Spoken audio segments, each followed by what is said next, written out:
So we're not recording it, are we? Yeah, we are. We are, okay. We're just going to go. Because you know all this information. Yes, we do. You deal with this every day. Yeah. So, introducing Jonathan, he's going to share with us the unique things and the recommendations we have on what engine to put in our RV hauler. So traditionally, a lot of the times we've gone to strictly a D13 engine, and we have multiple options. We have a D11, which we're going to discuss in another video, but for this recommendation, we're going to go with the D13.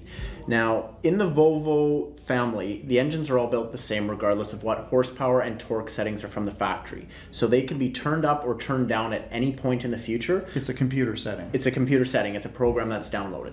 So say you choose something right now based on what you think your needs are going to be, and then you decide you either want more power or less power later. It's just a software update. There's no physical hardware on the engine that needs to be changed. And this works for the D11s and the D13s. Correct. And if you have a previous generation truck still with our D16 engine, that's still available as well. You can still upload and download software for that.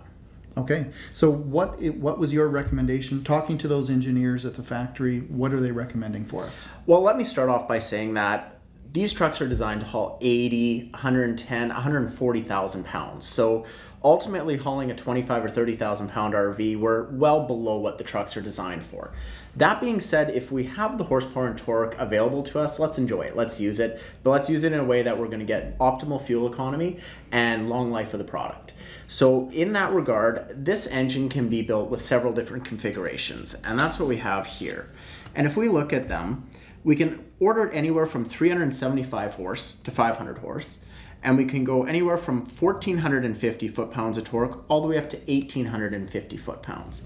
Now, based on our trial and error over the years, we found that the two best options in the RV hauler market are to go with something called an eco-torque. And what an eco-torque is driving down the highway in the bottom 10 gears of our I-Shift transmission, it's going to be putting out a higher torque setting because that's what you need to climb the hills, that's what you need to get going in the city and to keep moving. But in the top two gears, you don't need 1,850 or 1,750 foot-pounds to run down the highway. So it'll actually cut the torque back and run a separate computer program to run a lower torque setting, either 1,550 or 1,450 torque, to get you better fuel economy, as well as just prolong the life of the engine so it's not running at full power all the time. Now this is the eco-torque engine we're talking about. And how does that work differently? Or can you explain to the folks watching how that's different than the XE or extreme efficiency packages? So we do make an extreme efficiency package. And let me start off by saying each one of these engine settings and torque settings and performance settings are designed for a unique application. So you need to sit down with myself, Greg, or a Volvo specialized person to figure out where you're going. So let me give you an example. With the eco-torque, if you're running here in Canada and you're going to be running 100 or 105 kilometers an hour, so 60 to 65 miles an hour, the XE package may not actually be the package you want because it's designed for high-speed interstate running, and it's designed to keep the RPMs very low and maximize fuel economy. But if you're going to be... when you say fast, the majority of the folks that are watching this video are in the United States. So we're talking about 75 miles an hour, correct, 80 miles an hour. Yep. Obviously, tires need to be rated for that. Yes, primarily on the trailer. That's where we're really worried about pulling these rigs at those speeds. But so you're saying the starting point is you got to talk to a Volvo expert about how fast you want to drive, picking your sweet spot. And I know that's probably tough. Yeah. What I like to do is sit down with the customer and say, where are you primarily headed on driving, and what do you do with your current truck? Let's say, for example, you're in an F450 or a Dodge Ram 3500. What speeds do you find yourself driving? And we've met a lot of people who 100 kilometers an hour, 105 kilometers an hour, so 60, 65 miles an hour. Or we've also met customers that go, no, I'm 70, 75 miles an hour. And if you're comfortable with that speed and you can do it safely on a legal highway, that's fine. But we need to design the truck to do that with the best fuel economy possible and with the horsepower and torque in the right RPM range. So you have the power at that speed. So for example, when we go to that XE package you talked about, it provides all its power down low. It shifts the RPM range, so it's making more power down low. To give you an example, this engine's designed to rev at 1150 RPM, so that's 1,150 RPM at 62 miles an hour. So for running interstate, that's great. because you're going to go up to, say, 14 or 1500 RPM at 75 miles an hour. You're still getting great fuel economy. But if you're staying in Canada and only ever want to go 100 kilometers an hour, you're always going to be revving at that 1100 to 1150. So every time you hit a hill, it's going to want to grab a gear. And you're not going to get... You called that, it was always hunting. Yes. It was always 12 to 11, 12 to 11. Yes. Yeah. And especially if you're in the mountains or things like that, you're not going to find the performance you want, although you'll get the fuel economy, and even better than your wildest dreams, you're not going to get that performance you want. So that's where the first question just needs to come down to, what kind of RV are you pulling? Where are you going with it? Where do you plan to go with it? And what speeds do you like to go? And that can help us decide between a D11, a D13, an XE, and many different options. But if you're running higher speed interstate, that XE package is fantastic, and that will get you optimal fuel economy. Okay. Now, if we're looking at the EcoTorque settings, in trial and error, you and I have found the two best options work out to either the 425 horse, which is a 1750 or 1550 EcoTorque, or the 455 horse, which is an 1850, 1550 EcoTorque. And your 455 is your favorite. That's the one we really put a lot of guys in. And for example, that's the most common horsepower setting for guys pulling 80 and 110,000 pounds in the commercial market. Wow. So at the 25,000 pound trailer, you're definitely more power than you need, and you'll appreciate that.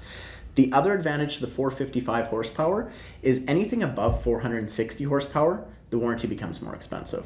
So it's kind of that sweet spot where you get the most performance without having to pay the premium for the higher warranties. And I'm going from memory here, but when you ran some of those numbers, especially the 500 horse, it was like $2,000 more for the warranty or $2,000 or more, depending on the term. And or the package, okay. We will have a future conversation about warranties. Watch for another video on that. But the quick answer is Volvo is very flexible.